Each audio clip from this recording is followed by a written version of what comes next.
Welcome to Nisha spices. ഇന്ന് ഞാൻ ഉണ്ടാക്കാൻ പോകുന്നത് ചോറിൻ്റെ കൂടെ അല്ലെങ്കിൽ ചപ്പാത്തിൻ്റെ കൂടെ രണ്ടിൻ്റെയും കൂടെ കഴിക്കാൻ പറ്റിയ ഒരു ഈസി ഒരു തട്ടിക്കൂട്ട് കറി എന്ന് പറയാം കേട്ടോ വേണമെങ്കിൽ. എന്ന് വെച്ചാൽ ഇപ്പം നമ്മുടെ വീട്ടിൽ പ്രത്യേകിച്ച് വെജിറ്റബിൾസ് ഒന്നും ഇല്ലെങ്കിൽ ഇച്ചിരി സവോളയും ടൊമാറ്റോ ഉണ്ടെങ്കിൽ എളുപ്പത്തിൽ ഉണ്ടാക്കാൻ പറ്റും. ഒരു 10-15 മിനിറ്റ് മാക്സിമം. 15 മിനിറ്റ് അതിൻ്റെ കൂടെ നിൽക്കുമെന്ന് വേണ്ട, അത് അവിടെ നിന്ന് റെഡി ആയിക്കോളും. നമുക്ക് ബാക്കി പണിയൊക്കെ ചെയ്യാം. ഒരു ഈസി കറിയാണ്. ചോറിനും ചപ്പാത്തിക്കും ഒക്കെ നല്ല കോമ്പിനേഷനാണ്. നമുക്ക് എങ്ങനെയാണെന്ന് കാണാം. സ്റ്റൗ കത്തിച്ച് ഒരു ചട്ടി ഞാൻ വെച്ചിട്ടുണ്ട്.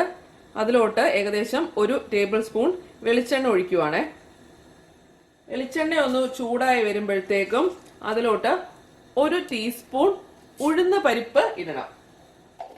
ഉഴുന്ന പരിപ്പ് ചെറുതായിട്ട് ചൂടായി ഒരു മണം വന്ന് തുടങ്ങുമ്പോഴത്തേക്കും 1 സവോള നീളത്തിലരിഞ്ഞത് ചേർക്കണേ. ഇതിപ്പം ക്വാണ്ടിറ്റി വളരെ കുറച്ചാണ് ഉണ്ടാക്കുന്നത്. കൂടുതൽ വേണമെങ്കിൽ 2 സവോള ചേർക്കണം. അപ്പം 1 സവോളയും 3 ടൊമാറ്റോ ആണ് ഞാനിപ്പോൾ ഉപയോഗിക്കുന്നത്. മെയിൻ ഇതിൻ്റെ ഇൻഗ്രീഡിയൻ്റ് എന്ന് പറയുന്നത് ടൊമാറ്റോ ആണ്. ഫ്ലെയിം മീഡിയത്തിൽ തന്നെയാണ്. ഈ സവോളയുടെ കൂട്ടത്തിൽ തന്നെ ടൊമാറ്റോയും കൂടെ ചേർക്കണം. ഇത് 3 ടൊമാറ്റോ. ടൊമാറ്റോയും സവോള എല്ലാം നീളത്തിൽ അരിഞ്ഞതാണ്. ഒരു ക്വിക്ക് കറിയാണ്. ചോറിന് സവോളയും ടൊമാറ്റോ ഉണ്ടെങ്കിൽ പെട്ടെന്ന് ഉണ്ടാക്കാൻ പറ്റിയ ഒരു കറി എന്ന് പറയാം. എല്ലാം കൂടെ ഒന്ന് ഇളക്കി യോജിപ്പിച്ചിട്ട് ആദ്യം തന്നെ പൊടികളും കൂടെ അങ്ങ് ചേർക്കും. 1/2 ടീസ്പൂൺ മഞ്ഞൾപ്പൊടി, 2 ടീസ്പൂൺ മുളക് പൊടി. ഇനിയും ഈ പൊടിയും കൂടെ ചേർത്താണ് ഈ സവോളയും ടൊമാറ്റോ ഒന്ന് വഴറ്റിയെടുക്കുന്നത്. ഒരു കാര്യം ചെയ്യാം, ഉപ്പും കൂടെ ചേർക്കാം.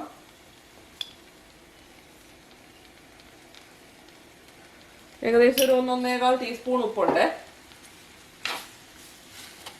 മീഡിയം ഫ്ലെയിമിൽ വെച്ച് ഇതൊന്ന് വഴറ്റണം. എപ്പോഴും ഒന്നും കണ്ടിന്യൂസ് ആയിട്ട് ഇളക്കി കൊടുക്കുകയൊന്നും വേണ്ട.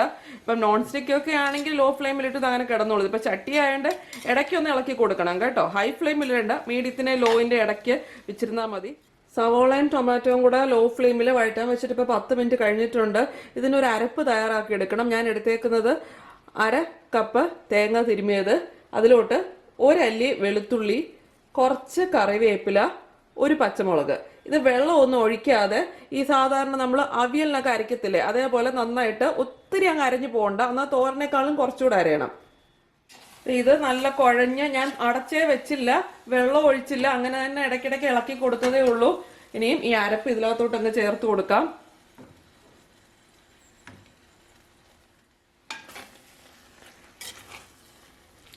ഇത് ശരിക്കും ഒരു 3 പേർക്ക് കഴിക്കാനുള്ള ക്വാണ്ടിറ്റിയേ ഉണ്ടാവത്തുള്ളൂ കേട്ടോ. തൊട്ടും വെള്ളം ഒഴിക്കാതെ ഉണ്ടാക്കി എടുക്കണം, എന്നാലേ ആ ടേസ്റ്റ് നന്നായിട്ട് വരുള്ളൂ.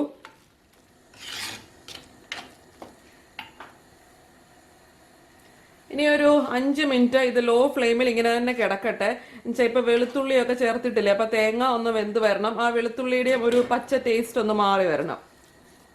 ഇപ്പം വെളുത്തുള്ളിയുടെ പച്ചമണം ഒക്കെ നന്നായിട്ട് മാറി വന്നിട്ടുണ്ട്.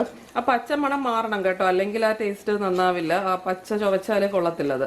ലാസ്റ്റ് സ്റ്റെപ്പായിട്ട് ഞാനിനി ഫ്ലെയിം ഓഫ് ആക്കുകയാണ്.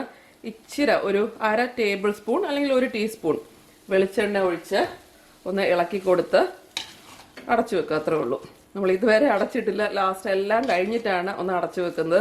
കറിവേപ്പില ഒന്നും ഞാൻ ഇനിയും ചേർക്കുന്നില്ല കേട്ടോ. എന്നുവെച്ചാൽ ആദ്യം അരയ്ക്കാനായിട്ട് കറിവേപ്പില ചേർത്തല്ലോ.